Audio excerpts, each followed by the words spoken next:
Ya Sayyidana ya Khaliqana qad taqal hablu ala al-wadhi wa ibaduka adhau bi alami ma baina mukairimi wa Assalamualaikum warahmatullahi wabarakatuh. Waalaikumsalam warahmatullahi wabarakatuh. Alhamdulillah, syukurillah, wa la hawla wa la quwwata illa billahil aliyyil azim. Alhamdulillah, para sahabat Mahadatus Sulhi yang dirahmati Allah Subhanahu wa taala. Kita tengah berada dalam bulan yang mulia.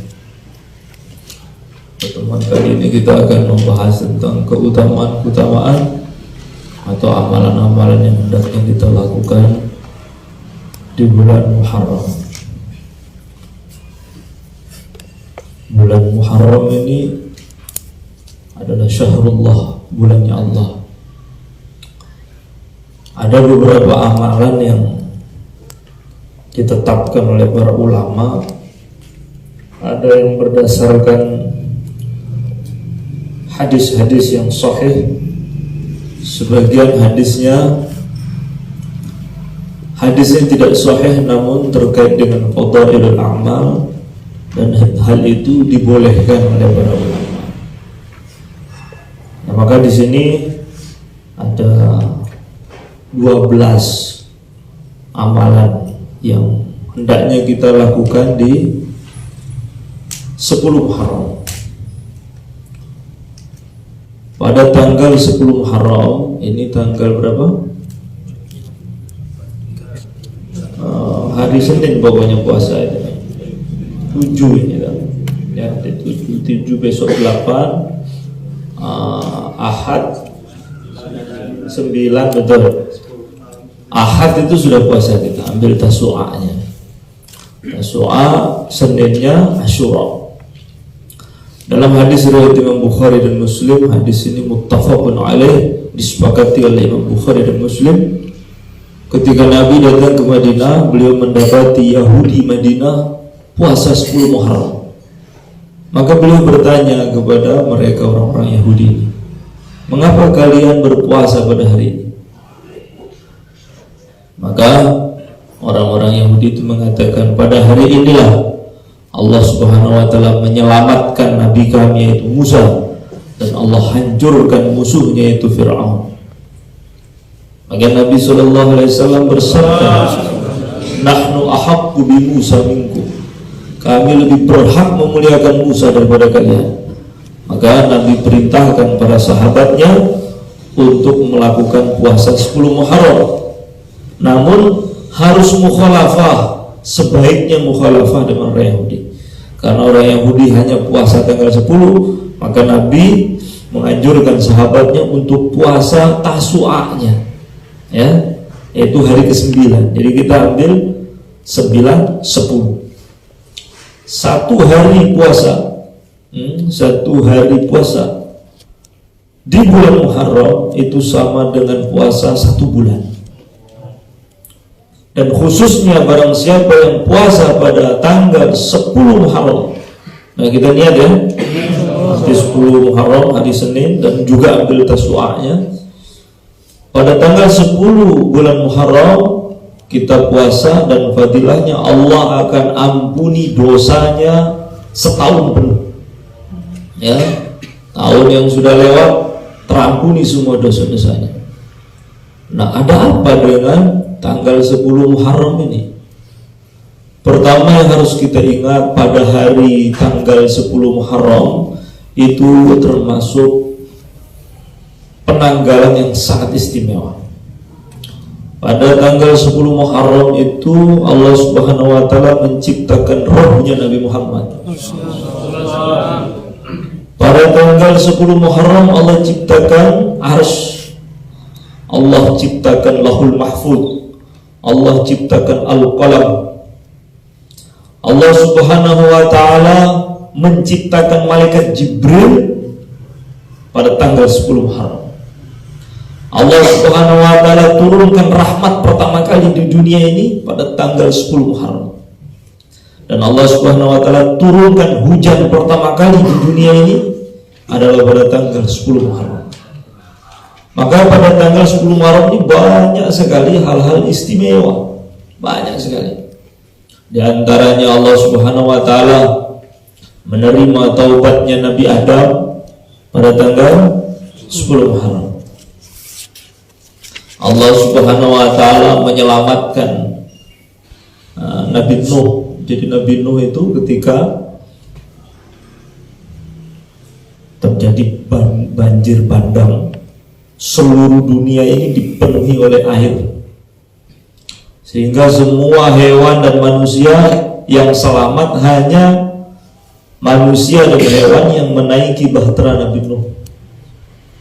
Nah, ketika Nabi Nuh berlabuh di Bukit Judi namanya. Bukit Judi ini adalah bukit pertama kali berlabuh kapal Nabi Nuh setelah terjadi banjir bandang yang besar. Maka ketika itu karena selamat dan penduduk bumi waktu itu jumlahnya hanya 70 orang laki-laki dan wanita. Bayangkan, yang selamat hanya 70 orang laki-laki dan wanita. Nah, akhirnya tasyakuran. Nah, berlabuhnya di Bukit Judi itu bertepatan pada tanggal 10 Muharram. Maka selama berada di atas kapal, Nabi Nuh memerintahkan itu apa namanya, anak turunnya yang ada di kapal itu untuk mengumpulkan gandum. Untuk kumpulkan, ada yang masih tersisa satu kepal gandumnya, ada akhirnya dimasak, dibuat bubur. Dibuat bubur. Maka sebagian adat di Jawa, saya juga pernah lihat adat ini di Sulawesi Tengah. Saya pernah lihat. Namanya kalau datang 10 Muharram mereka makan namanya bubur suro. Siapa masih di tempatnya masih ada? Betul ya?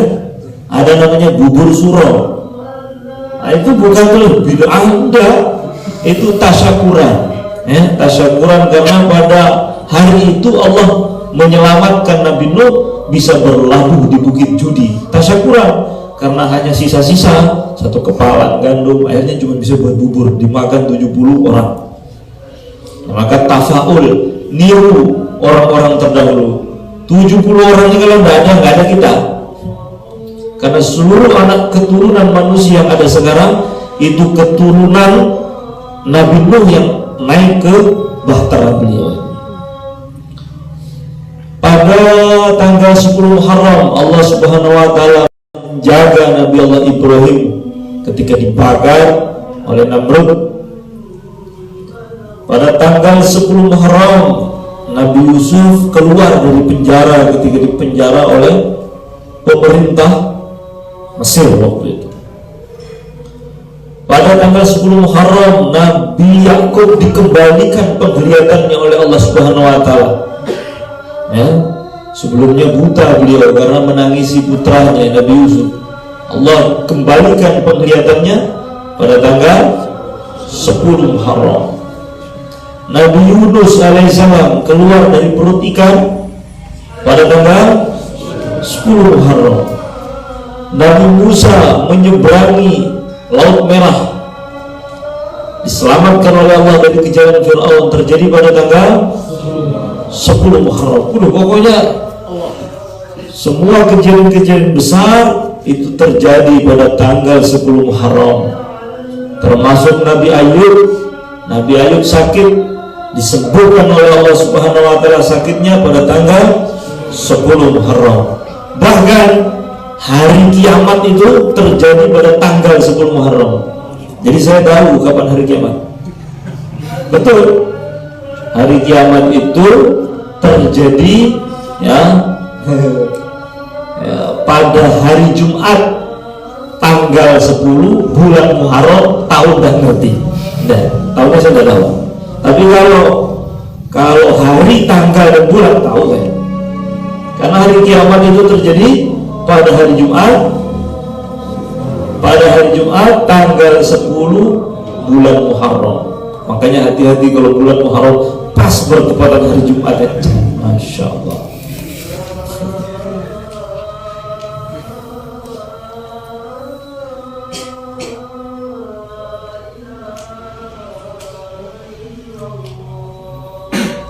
La ilaha illallah Muhammadur Rasulullah sallallahu alaihi wasallam. Ati sayyidina Muhammad wa sallallahu alaihi wasallam.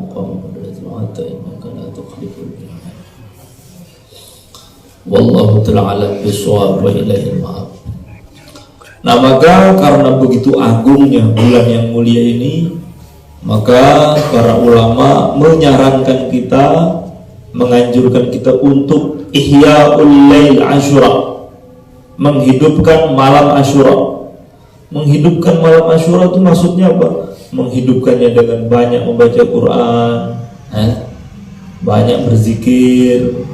Kemudian siangnya kita berpuasa. Kalau antum nggak bisa puasa tasu'anya, ya Asyura itu nggak apa-apa. Jadi puasa 10 Muharram dulu itu hukumnya wajib itu. Jadi ada puasa yang hukumnya wajib pada Bani Israel, yaitu puasa 10 Muharram itu hukumnya fardu kayak Ramadannya kita ya. Jadi itu wajib dilakukan tiap tahun. Karena hari itu begitu agung. Maka ada beberapa amalan yang dianjurkan oleh para ulama, diantaranya ya, sholat hajat, ya, sholat hajat, sholat 2 rakaat terus antum doa kepada Allah, kemudian baca Quran, kemudian dianjurkan juga untuk berpuasa. Kalau bisa ambil 3, karena Nabi SAW bersabda, puasalah pada tanggal 10 Muharram dan puasalah qablahu wa ba'dahu, sebelum dan sesudahnya. Jadi ya tanggal 9, 10, 11 itu yang paling afdal. Tapi kalau antum tidak kuat, ya ambil tasu'a tanggal 9 dan tanggal 10-nya. Kalau masih nggak kuat sibuk kerja, jangan lupa Asyura-nya, ya. Jangan lupa tanggal 10-nya, karena itu istimewa sekali. Allah Subhanahu wa taala akan ampuni dosanya setahun. Wah, ini. Kemudian dianjurkan silaturahmi. Dianjurkan pada bulan pada tanggal 10 silaturahmi. Maksud silaturahmi itu ya datang ke keluarga, kalau punya ibu jenguk ibunya, kalau jauh ya telepon, itu juga termasuk nyambung silaturahmi itu. Sambung silaturahmi itu dengan kerabat, ya. Sambung silaturahmi itu dengan kerabat. Kemudian ada amalan istimewa juga, yaitu sedekah. Dianjurkan pada bulan tanggal 10 Muharram, kita dianjurkan sedekah sebanyak-banyaknya. Bersedekah pada tanggal 10 Muharram itu ada umum, ada khusus. Ada yang khusus, yaitu hadis yang diriwayatkan oleh Abu Sa'id Al-Khudri, ya, Rasulullah SAW bersabda, man wassa'a ala iyalihi yawma Asyura wassa'allahu lahu fi sanatihi kulliha. Barang siapa yang melonggarkan belanja keluarganya pada tanggal 10 Muharram, maka Allah akan lapangkan rizkinya setahun penuh.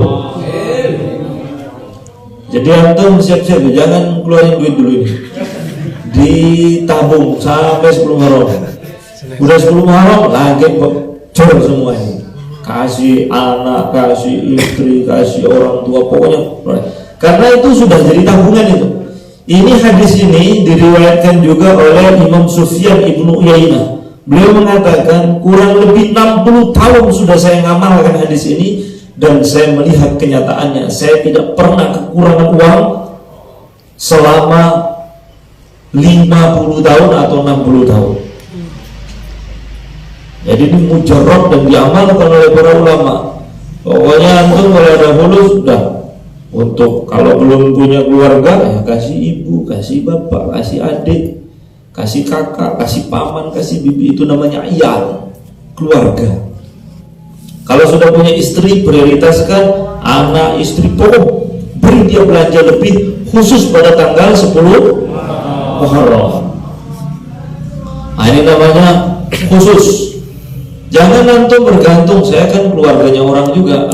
Jangan begitu. Antum harus memberi. Ya. Kalau saya nggak punya apa-apa, copot bajumu itu, kasih orang. Jual, boleh jual barang sebelum masuk 10 Muharram. Nanti uangnya itu antum bagikan ke keluarga. Karena fadilahnya besar. Antum yang seret rezekinya itu, ini waktu melonggarkan ini. Pokoknya sing bakhil-bakhil calon melarat setahun penuh itu. Jangan bakhil-bakhil tanggal 10 Muharram. Pokoknya longgarkan belanja keluarga. Khusus di tanggal 10 Muharram. Saya itu sudah berapa tahun ngamalkan hadis ini. Setiap tanggal 10 Muharram, itu biasanya kasih uminya Muhammad itu berapa, ya dilebihkan. Anak-anak dibelikan hadiah, dilapangkan. Intinya pada tanggal 10 Muharram itu tidak boleh ada keluarga, tetangga, saudara muslim kita yang susah. Semuanya kenyang, semuanya dapat uluran tangan. Gitu ya? Insyaallah. Ini penting ini. Wah, saya fakir-fakir nggak apa-apa. Diwarai suki gak gelem. Rasulullah SAW bersabda, "Kadal faqru ayyakuna kufran." Hampir saja kefakiran itu mendekati kekufuran. Maksudnya apa? Orang itu kalau tidak punya dan terdesak, biasanya orang-orang yang menjual agamanya itu karena faktor ekonomi. Seandainya dia berkecukupan, kehormatannya terjaga, agamanya pun jadi terjaga.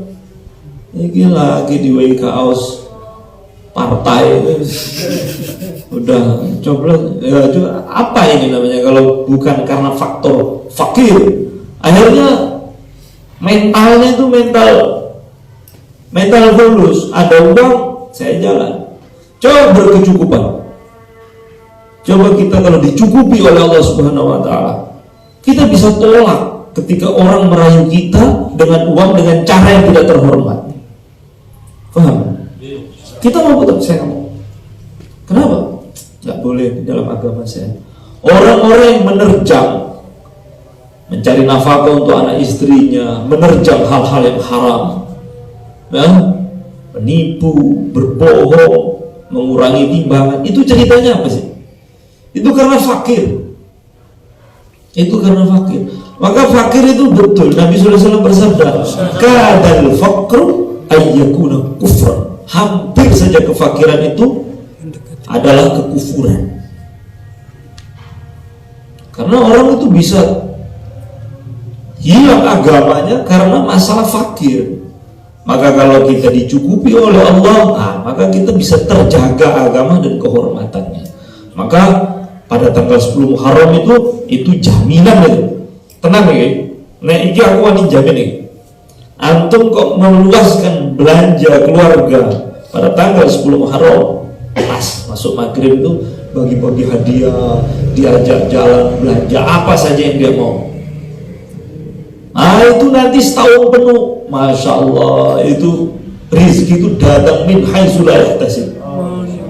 Saya tahun kemarin belanja untuk anak istri, niat ngamalkan hadis ini, niat seperti niatnya Imam Sufyan ibnu Uyainah, karena beliau termasuk yang bersaksi bahwasanya hadis ini benar-benar mujarrab, terbukti, terbukti janji dari Nabi SAW. Itu saya ini kan pengangguran ya, kan betul, saya tidak punya pekerjaan. Apa pekerjaan saya? Antum kan jelas tuh pekerjaannya, ada rombongnya, ada kantornya. Lah aku apa itu? Lah ada pekerjaannya. Ini kan cuma ngaji di pondok aja, itu kan khidmat sama ilmu, itu bukan pekerjaan. Nah ada pekerjaannya. Tapi ada aja jalan itu datang, Allah tercukupi, Allah gerakkan hati hambanya tuh, buah jago apa melas sakno iki ya. Ada aja jalan itu orang ngasih hadiah. Nah, ketika orang itu berusaha menyenangkan hati hamba-hambanya, Allah Subhanahu wa taala akan menjadikan hati hamba-hambanya itu berusaha menyenangkan dia. Senangkan hati hamba Allah, terutama yang ada fadilah khusus. Jangan bakhil-bakhil ya. Nggak punya tempat orang bakhil di dunia. Ya, nggak layak bahagia orang bakhil. Dan itu, nah ini namanya sedekah secara khusus. Ada sedekah secara umum. Ada sedekah secara umum. Dan itu fadilahnya pun ya sifatnya umum juga. Dan dianjurkan banyak sedekah pada 10 Muharram itu. Saya buat itu ada apa namanya, rak sufah namanya. Itu di depan rumah saya itu ada namanya rak sufah. Itu saya ngikuti kebiasaan ahlus sufah. Sahabat-sahabat Nabi itu kalau panen nanti gantungkan berapa kandang kurma untuk sahabat-sahabat yang belum makan. Nah itu juga sufah itu. Siapa yang mau gantungkan makanan itu di depan itu terfaktor. Siapa tahu ada santri lewat belum makan, makan. Ada musafir yang kebetulan belum makan, bisa ngambil makan situ. Atau yang kehausan nanti bisa minum di situ. Ya, cukup teknik oleh tuan rumah. Tinggi uang. Ya tapi kalau antum haus monggo.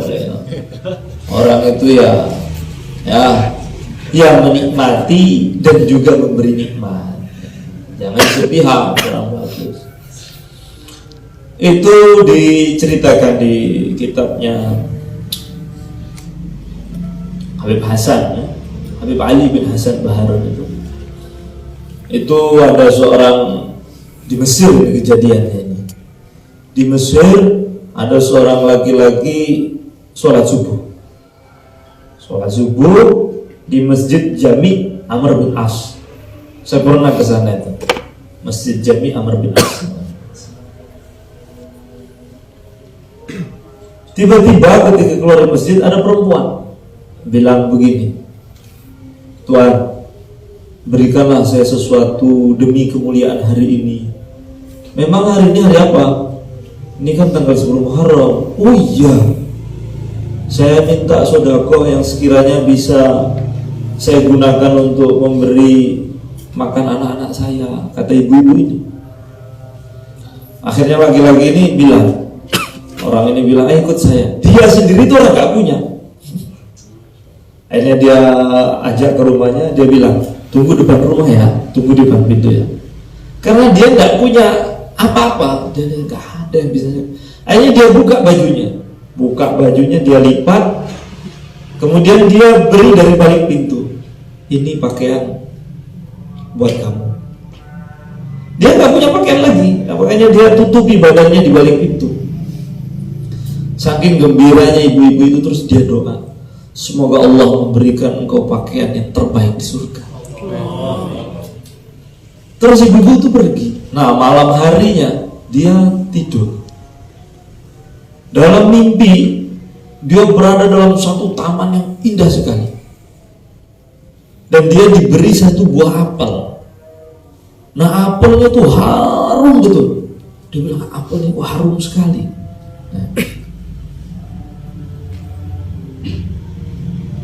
Nah yang beri itu seorang wanita. Wanita ini cantik sekali. Maka dia bertanya, kamu yang memberi saya apel ini, kamu ini sebenarnya siapa? Saya bidadari. Oh kamu bidadari. Namamu siapa? Nama saya Asyura. Jadi ada bidadari namanya 10 Muharram. Ya. Oh begitu.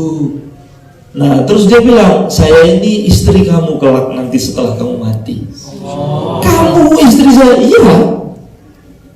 Oh gitu.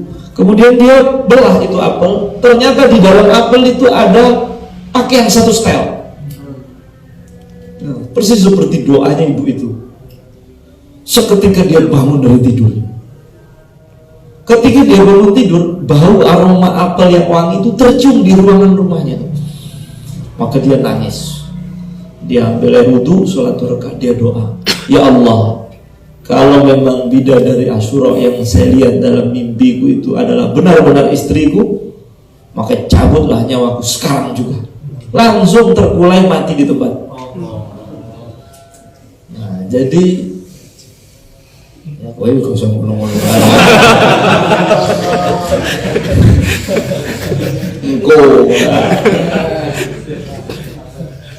Ya bulan ini dia kok ada majelis maksudnya wis mati beb.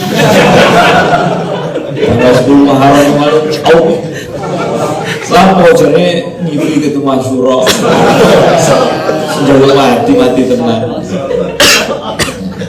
Ya cukup les jaluk dawa umur ya. Untuk amal, untuk ketaatan. Ayo, siapa yang pengen beli bojo Asyura? Makanya banyak sedekah di tanggal 10 Muharram. Di Khurasan ada kota namanya kota Rai. Apa? Kota Rai namanya. Kota Rai ini ada seorang qadhi kota Rai. Qadhi itu kaya raya. Suatu hari ada orang datang, orang fakir datang kepada qadhi ini bilang, Tuan, saya minta sedekah, saya membutuhkan beberapa potong roti dan beberapa kerat daging dan 2 dirham uang untuk keluarga saya. Ini qadhinya bilang, ya nanti zuhur ya zuhur. Akhirnya dia datang lagi zuhur, dia nunggu lama. Datang lagi, oh ya asar ya asar. Nah, akhirnya setelah asar tidak nongol qadhinya. Akhirnya orang miskin ini pulang dalam keadaan kecewa sekali. Tengah di perjalanan dia lihat ada orang Nasrani, orang Kristen Nasrani duduk depan rumah. Dia sudah nggak punya pilihan untuk meminta, sementara keluarganya kelaparan. Maka dia bilang sama orang Nasrani, saya minta bantuan diberikan uluran tangan demi kemuliaan hari ini. Kata si Nasrani, memangnya hari ini hari apa? Ini tanggal 10 Muharram. Memangnya 10 Muharram itu apa? Dia cerita, tanggal 10 Muharram, pada hari ini Allah turunkan rahmat, pada hari ini Allah menolong nabi-nabi kekasihnya. Maka orang Nasrani itu bilang, kamu telah bersumpah dengan sesuatu yang begitu agung. Tunggu sebentar. Langsung dia bawa berapa kantang itu gandum, dia beri berapa kerat daging. Kemudian tadinya dia minta cuma 2 dirham, dia kasih 20 dirham. Ambil semua. Dan kalau kamu butuh tiap bulan datang lagi ke sini untuk beri keluarga kamu. Setiap bulan saya siap. Karena kamu telah bersumpah atas nama hari yang begitu agung. Ini orang Nasrani. Akhirnya orangnya pulang. Nah, qadhi yang bakhil tadi malamnya tidur. Sudah lewat 10 Muharram, malamnya tidur.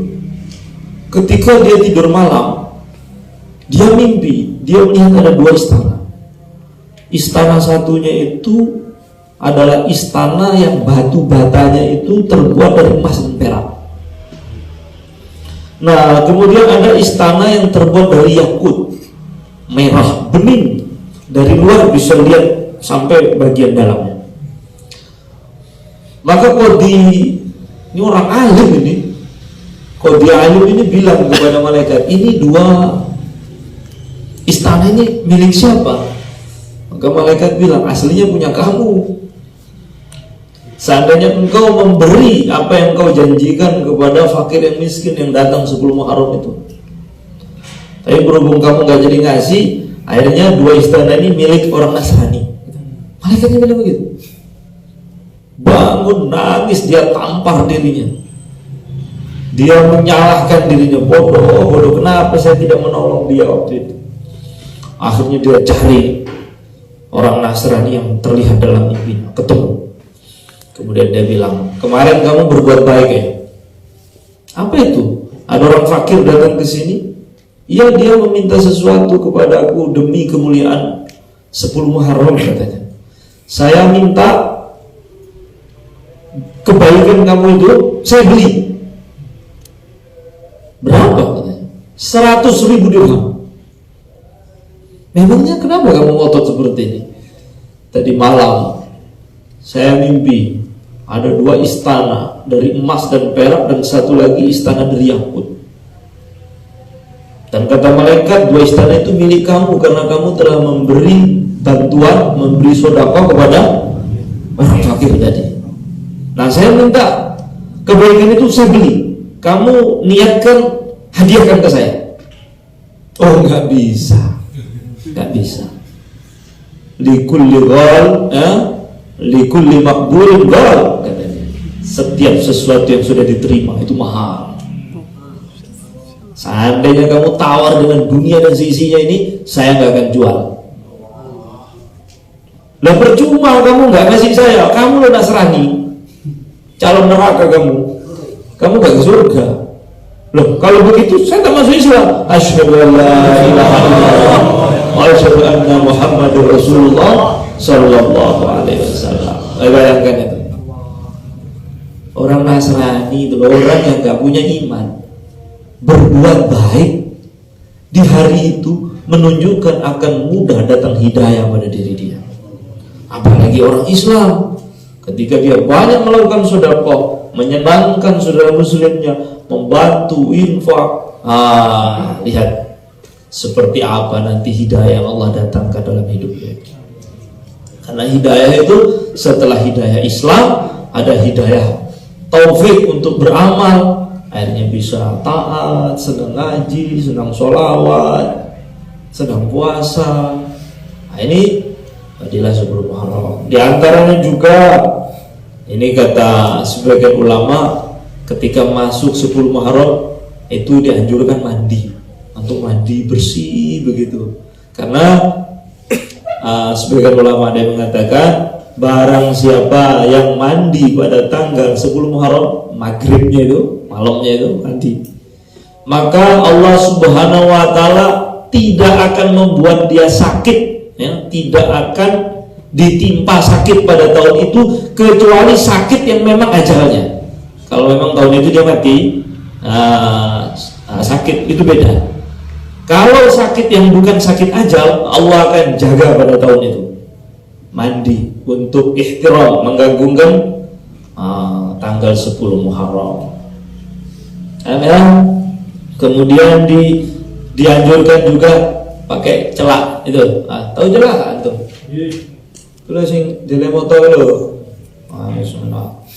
Kemudian dianjurkan juga ziaratul alim, menziarahi orang alim.